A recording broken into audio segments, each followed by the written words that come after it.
شمس و قمر کی ضیاء حسین، زینت گلوں کی شمس و قمر کی ضیاء حسین، نام اس لیے حسین کا رکھا گیا حسین، یہ دے رہی ہے گردش پہ ہم پناہ حسین، منزل پا گیا ہے تیرا قافلہ حسین، اب تک وہاں کی زمین سوگوار ہے، تیرا جہاں جہاں بھی تیرا قافلہ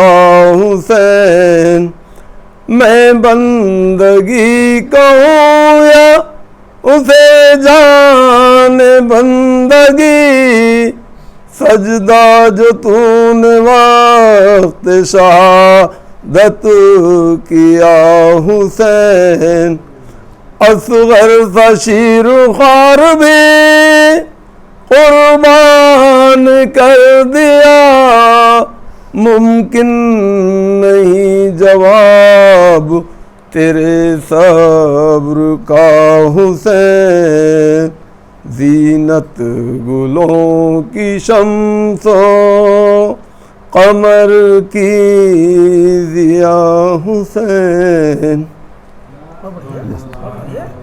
مولانا پڑھنا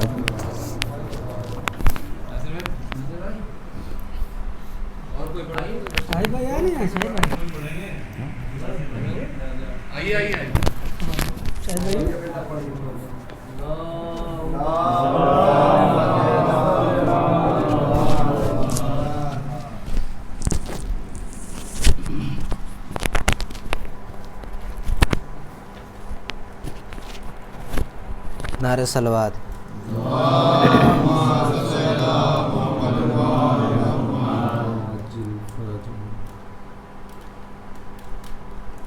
چار مصرع ملاحظہ فرمائیں۔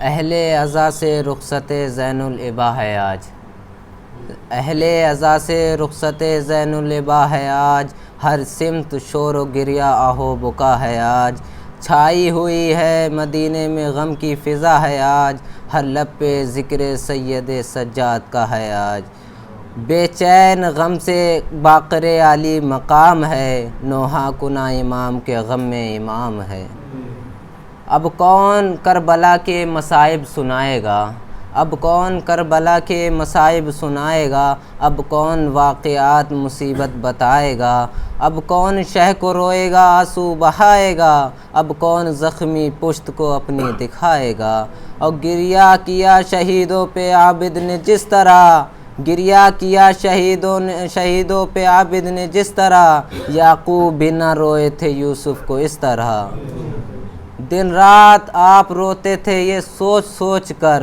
قصاب ذبح کرتا ہے جس وقت جانور، اور دیتا ہے پہلے آب و غذا اس کو آن کر، بابا کی وقت ذبح زباں بھی ہوئی نہ تر، حلقے پڑے تھے آنکھوں میں کاٹے زبان میں، یوں ذبح کوئی نہ ہوا اس جہان میں، اور زہری نے گھر میں مجلس سرور جو کی بپا، تشریف اس میں لے گئے حضرت بسط بقا، مجلس ہوئی جو ختم تو مولا نے کہا، تشریف لائے تھے یہاں محبوب کبریا، اور آنسو روا تھے اور گریباں چاک تھا، آنسو روا تھے اور گریباں چاک تھا، اور خاک میں اٹا ہوا سب جسم پاک تھا۔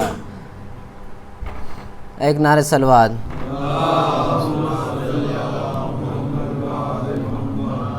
آئے نظر جھکائے ہوئے سر کو مرتضیٰ، ہاتھوں سے سر کو پیٹتی تھی دادی سیدہ، تھامے ہوئے تھے بازوئے زہرا کو مجتبیٰ، بابا کے ساتھ آئے تھے ہم شکل مصطفیٰ، نوحہ ہر ایک کے لب پہ تھا ہے میرے حسین، سوکھے گلے پہ چل گیا خنجر میرے حسین، بس روز شب یہ حال تھا چوتھے امام کا، کرتے تھے کربلا کے مصائب کا تذکرہ 40 سال تک تھا یوں ہی مجلس رہی بپا سن کے واقعات کو کرتے تھے سب کا کہتے تھے رو کے ہائے غریب الوطن حسین ہم دے سکے نہ آپ کو غسل و کفن وطن دیتا تھا آگے آگے منادی یہ ایک صدا اے لوگو دیکھ لو ہے یہی آل مصطفیٰ نیزہ کوئی چبوتا تھا بے جرم و بے خطا درے لگا کے وہ ہنستے تھے اشکیا ہر ایک نشان ظلم ابھی آشکار ہے منحال دیکھو پشت یہ کتنی فگار ہے اونٹوں پہ سر برہنہ تھی عطرت رسول کی افسوس ہے کہ ہاتھوں میں میری مہار تھی میری بہن سکینہ تھی ایک اونٹ پر بندھی منحال اس کی دیکھی نہ جاتی تھی بے بسی چھلنے لگا بدن تو وہ بے حال ہو گئی پشتے شتر بھی خون سے سب لال ہو گئی اور دربار میں یزید کے اس طرح ہم گئے تو کہ گراں کلے میں تھا اور ہاتھ تھے بندھے دربار میں یزید کے اس طرح ہم گئے تو کہ گراں کلے میں تھا اور ہاتھ تھے بندھے پیش یزید مثل گنہگار تھے کھڑے ہم لوگ ایک رسی میں 12 اسیر تھے زخمی بدن تھے اور تھے کپڑے پھٹے ہوئے اور سامنے شہیدوں کے سر تھے رکھے ہوئے ایک نعرہ صلوات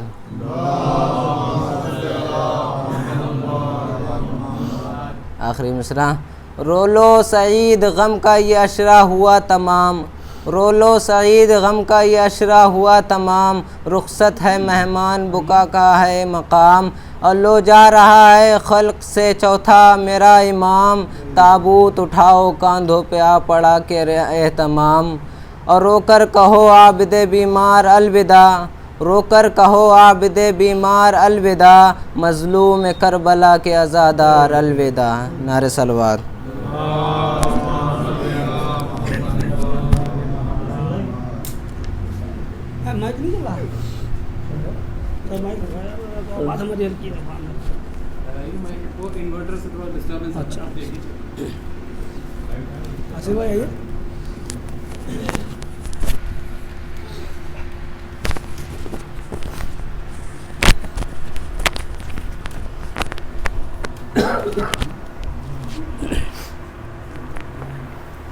فاتحہ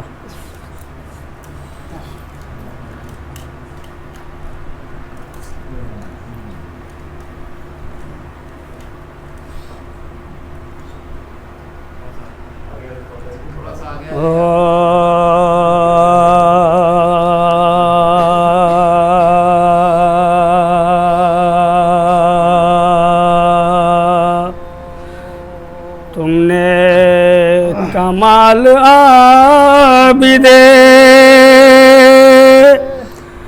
بیمار کر دیا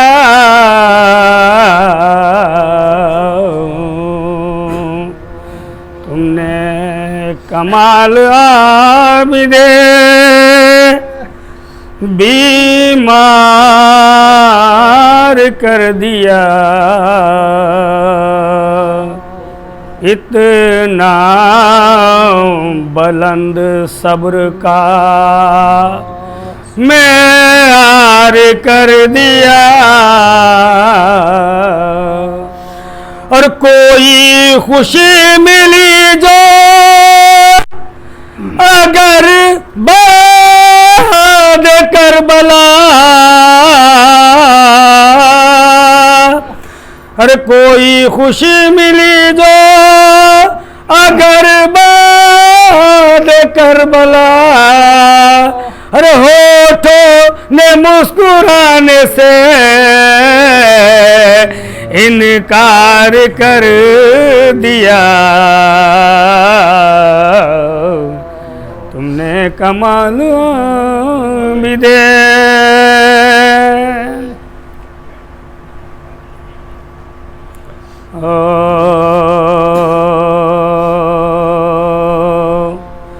عابد کو دوا